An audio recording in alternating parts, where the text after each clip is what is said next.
Phone എടുത്താൽ വെക്കാൻ പറ്റത്തില്ല, ചോദിച്ചാൽ ഭയങ്കര ദേഷ്യം വരും, അതുപോലെ രാത്രി മുഴുവൻ ഗെയിം കളിച്ചിരിക്കുന്നു, പഠനത്തിൽ പുറകോട്ട് പോകുന്നു.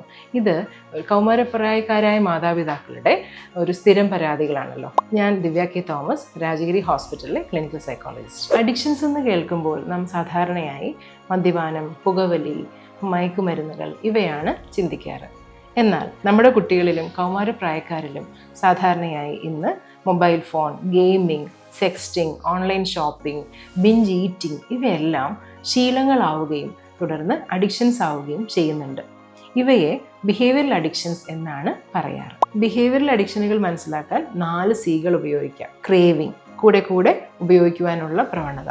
ലോസ് ഓഫ് കൺട്രോൾ, സമയം നിയന്ത്രിക്കുവാനുള്ള ബുദ്ധിമുട്ട്. കമ്പൽഷൻ, നമ്മൾ നിയന്ത്രിച്ചാലും പിന്നെയും ഉപയോഗിക്കുവാനുള്ള ആസക്തി. കണ്ടിന്യൂയിങ് ഡെസ്പൈറ്റ് കോൺസിക്വൻസസ്, പഠനം, ബന്ധങ്ങൾ, നമ്മുടെ മറ്റ് ശീലങ്ങൾ ഇവയെല്ലാം ബാധിക്കുമെന്ന് അറിഞ്ഞിട്ടും തുടരുവാനുള്ള പ്രവണത. ഇതുകൂടാതെ കുട്ടികളിലും കൗമാരപ്രായക്കാരിലും കാണുന്ന ഒരു അവസ്ഥയാണ് ഇമോഷൻ ഡിസ്റെഗുലേഷൻ അഥവാ വികാര നിയന്ത്രണ ബുദ്ധിമുട്ട്. ഇവിടെ കോപം, നിരാശ, ഉത്കണ്ഠ, ഏകാന്തത ഇത്തരത്തിലുള്ള പ്രശ്നങ്ങളെ കൈകാര്യം ചെയ്യുവാൻ അവർക്ക് ബുദ്ധിമുട്ട് അനുഭവപ്പെടാം.